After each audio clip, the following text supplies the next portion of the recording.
Hey everybody, and welcome to the week 3 roundup of the Every Bit Counts challenge.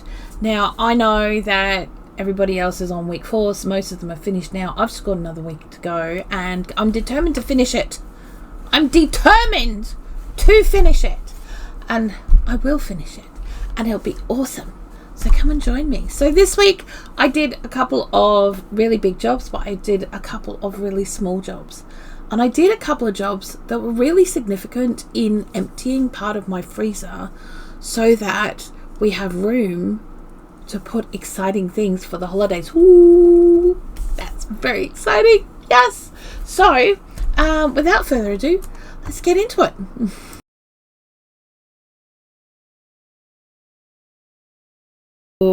Long-term storage were all broken, so I need to do something with them. I figured, let's make some red sauce.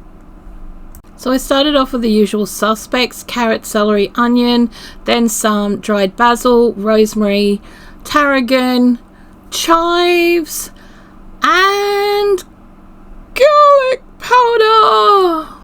I then added in what was left of that bottle of olive oil and stirred it all up. It was great. It was so simple.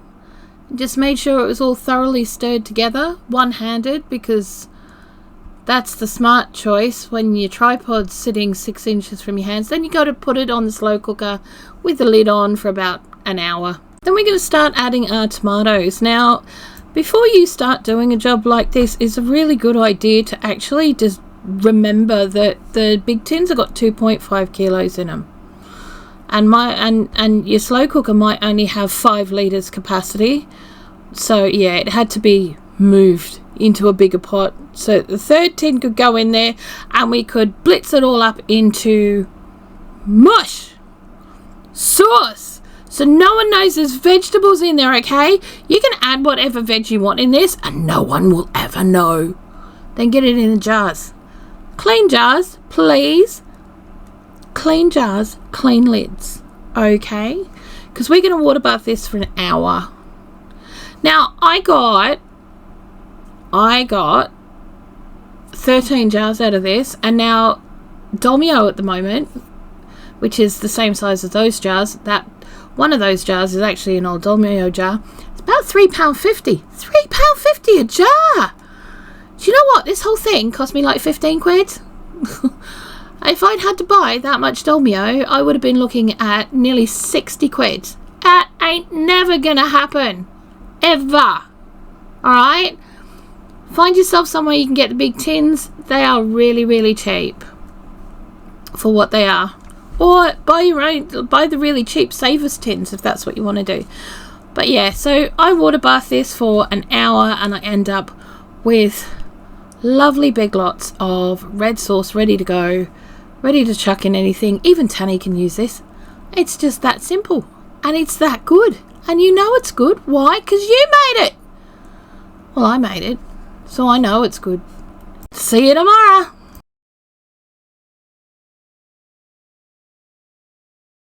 Do a small one today. Not every job has to be a big one. But Tanny brought home some catering bacon from work. So it's a good idea, I figured, to get it in the freezer, because that's where it really needs to be. I love these little meat trays that you can get as well, or for cheese and stuff, and we've got a few of them now because I've been picking them up as I go along. I love them. This is enough bacon for us for the week, and you know, it's all good. Just do yourselves a favour when you're doing these sorts of challenges as well. You know, don't expect every day to be a heavy duty day. Makes life easier if it ain't. I have heaps of these silicone bags, and can I just say, I really like them. I really do like them. They're great. And I'm more than happy to use them as my freezer bags now rather than plastic bags. I know everyone's like, but it's still plastic. Yeah, it's silicone plastic. It's slightly different, and it's not quite as dangerous as, you know, plastic baggies with all of their microplastics and stuff. So, you know, and I can reuse these. They're not just going to go straight in the bin. which is something that I really object to. I really do object to that, is buying something that's just going to be one use and put straight in the bin. So for me, having those, it makes all the difference. But yeah, you're doing challenges like this, don't expect every day to be a big day. Just do the little things, because every little bit counts. Et voila! 8 packs of bacon for the freezer and 1 pack for the fridge. Can't get better than that.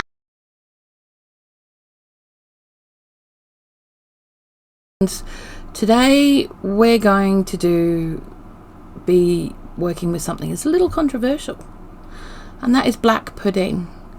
Now, we are very blessed that Tanny changed his job and he now works for a food delivery place that supplies wholesalers, etc., which means that we can get a big one of these, the catering size one, for probably a third of the price if you bought it out and about.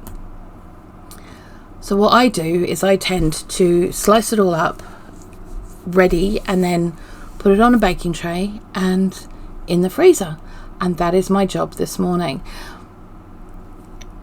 Now, I wanted to include this one for 2 reasons. One, this is a small job. This is a very small job of just getting things done. That little tiny 5-minute job that you can do in the morning or in the evening, and it's done, it's dusted, and you don't need to worry about it anymore. And if you don't feel like doing anything else, and you've only, you're not feeling well, or your pain levels are too high, or everyone's just getting on your nerves and what have you, I just find doing these plain little jobs really, really satisfying. I feel like I've actually achieved something, and all I've done is slice a catering sized piece of black pudding, and that's it. Now, black pudding for a lot of people is pretty gross. They realise it's blood and they're like, oh no, can't do that. Now, I understand some people have religious reasons not to do it, and that's entirely up to them, right? But the Brits aren't the only ones that do black pudding. This is actually a really popular kind of way of using up the blood from the animals that are slaughtered every year in many, many countries, because it's a waste not, want not type of thing. Portugal, Spain, France, Germany, Ireland has a white sausage. White sausage is the plasma, by the way. Just saying. All across Asia, all across Central Asia, all across different parts of different countries. Africa has different ones as well. Yes, there are tribes that drink it fresh. I'm not doing that. But, it's not that gross. And it is such a good way of not wasting any part of that animal that you're using. And frankly, from my point of view, if you are going to eat animals, you should learn to eat all of it, because otherwise it's a wasted life. What do I do with the endy bits? I eat them, of course. Why not? It's already cooked.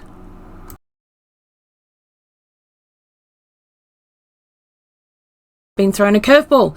Tanny came home with 4 bags of bean sprouts they were going to throw away from work, and I found these carrots which were dying in the shopping bag that hadn't been put away, so I had to help them. So I figured spring rolls, I guess, and I found 2 packets of spring roll wrappers floating around in the freezer. And I got on to chopping, because the chopping just takes for hours. But you know what? It's a few wonky veg at the end of the day that have been taking up room in my veg drawer that we're going to be doing the shopping on Saturday anyway. We're not going to use any of this stuff. Most of it would have gone off. So, it is what it is. What I will say about it, though, is you can make so much out of very, very little if you cut it up right and choose the right meal. Okay, so spring rolls for me mean that I can use up a whole heap of veg that I wouldn't normally use up in the fridge, you know, that could go off. So radishes, carrots, wonky celery, onion, spring onions. We had some baby sweet corn, some munch too that we weren't going to be using. Some of these radishes, you know, just cut it up all thin. And if you can get it done in matchstick size, that's cool. And, you know, I did things like used hearts of palm spaghetti and a can of water chestnuts that I found floating around the cupboard that have been there for, I don't know, since Methuselah was a baby. So I just chucked them all in and started mixing. There is no point in using tongs for this job. You need to get your hands in. And even if it's something that you're not a happy person about doing, I'm not happy about getting my hands all slimy and stuff. Wash them. Wash your hands. You know, it's not that hard. Okay, so rolling spring rolls is not as hard as you think it might be. Now, I make a equal parts water and flour paste, okay, because these are going to be frozen. All right, these are going to be frozen, and so when they come out and they're going to be cooked from frozen in the deep fat fryer, so they need the extra glue. All right, but it's not that hard. Just take your time and make sure to pull everything together. We got 32 out of that. That's 16 portions. If we had to buy those from the takeaway, it's £112. Cost me like 15 to make all this. That's it.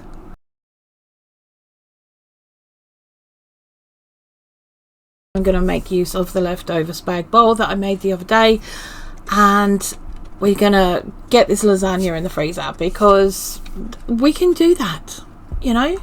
So I always put a little bit of sauce on the bottom of whatever I'm cooking lasagna on, just so that it's easier to serve, because I find that if you're using dry lasagna sheets or something like that, then it tends to stick to the flipper that you're pulling it out with, so we don't want that. So we're just going to do a couple of really good layers. I tend to clip, if I'm using these foil containers, I clip the edges off. I am slowly building up a collection of glass 9x13s, but I haven't got enough yet. They're still on the list. I'm still getting there, but we've still got a cupboard full of these foil containers, and I only use them for meals like this. I don't use them for, like, if we're going to someone's house or whatever. They only get used for freezer meals. So yeah, so once this is all done, I give it a good slap, make sure it's all fallen into place, put the final layer of the lasagna on, and yes, dear watchers, I'm going to do the bad thing. I'm going to do the really, really bad thing. I mean, apart from patchwork that, I'm going to use jarred white sauce. Why? Because it's been a week, okay? It's been a bit of a week. I can't be bothered, and the milk that we have has to last for the rest of the week so that we can have coffee in the morning, which I think personally is a little bit more important. So we got, and since we had jars of this in the house anyway, we may as well use what we've got. So yeah, make sure it's all nice and clean. Label the top before you put it on. Label the top before you put it on. If you do it otherwise, it's just gonna bend everything. And then you want to bend your sides in, your long sides in first, and then your short sides. Okay. What we're also going to do, that's before you put your corners on. For those of you who haven't used these before, then we're going to put it on a baking tray so it's got a nice flat surface so that it can freeze, and then we can take it off the baking tray and throw it in the freezer wherever we want, because it's a brick and no one cares.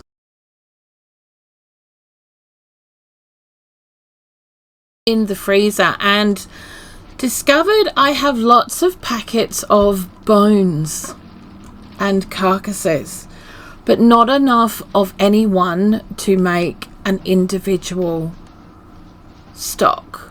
So I'm chucking them all in together because that's what I'm doing. So Tani brought home a few little beef bones the other day. We've got those. I've got lamb bones. They'll be going in. Yep. Great big lamb bones. Yep. Shoulders, legs, the works. What else we got? We got a few different things. Yeah, chicken carcass. Yahoo. Some old roasted beef or lamb left over from the last roast we have, which has probably been sitting there for over a year, so I don't care. It's going in the stock pot. It's going in the stock pot. The whole lot's going in the stock pot.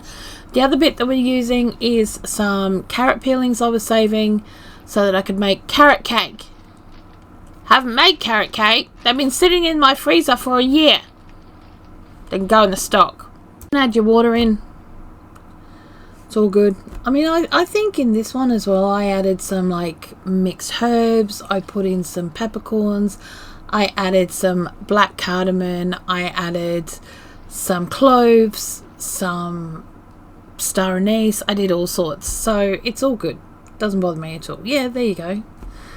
Yep. Looks like I've completely edited this the wrong way around, but hey ho, you get the idea. Then we're going to get it on to boil. Once it's on the boil, we're going to boil it for about 4, 5, 6 hours, whatever you want. Then me personally, I let it cool off overnight and then I jar it up like this.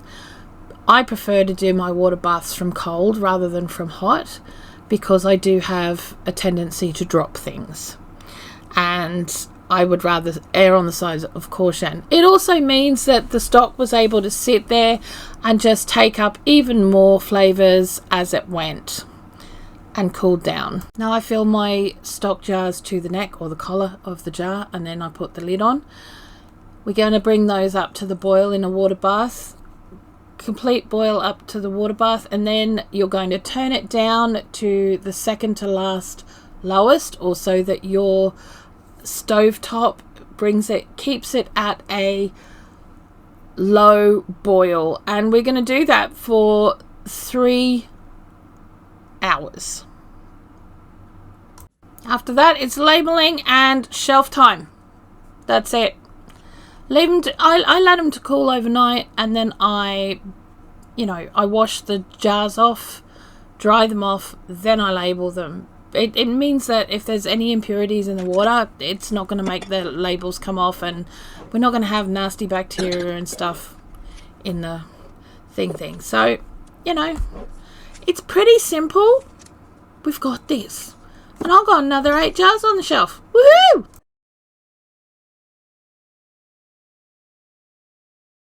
Again, and this time I have found carcasses of fish carcasses, and I've got some I've been doing a lot of work in the last couple of days. I've saved all my offcuts from the veg and I'm going to chuck these in here. We're going to make a stock. Okay, now this is not going to be your beautiful clear fish stock that you see in the 3-star restaurants. This is just going to be an everyday fish stock that is used for all kinds of deep fishy soups, etc. I even found 3 mackerel. They've been there a while. They've been in the freezer. They're fine. There's nothing wrong with them. I could have done something with them. I chose not to. On this day, I thought, you know what? Just get in the stock pot. That's where you're going. I ain't dealing with ya. I want you out of my freezer. And I got it on the boil and I cooked it off for 5 hours. 5 hours it went in for. And yes, I added things like peppercorns and a bit of this and a bit of that. And then left it overnight to sit. Strained it off and bottled it up. On this particular day I did something I don't normally do, and I put an F on the jars. As I put on the meat stock jars, I did an M, because some of these are all going in together and I want to know what they are because they all look the same. So we start off with a cloth at the bottom of our pot to make sure that the glasses don't crack or have less ability to crack. And I'm actually adding meat stock in here with the fish. Now this is a 4-hour water bath. because if you are going to do a mixed water bath like I'm doing, you want to cook it for the longer time of the items. So if you've got a mix of veg and meat, then you're going to do it for the 3 hour, not the 2 hour. And that's how we work it. But either way, whatever you do, once they're out of the pot and they're finished, you're going to leave them to sit overnight to go cold. Then you're going to wash your jars, dry your jars, label your jars, and get them on the shelf. And on this particular day, I ended up with another 8 jars of yumminess on my shelves. I'm not unhappy about that. Actually, I think it's 6. But that's okay. I don't care. It's 6 more jars. And less stuff in the freezer.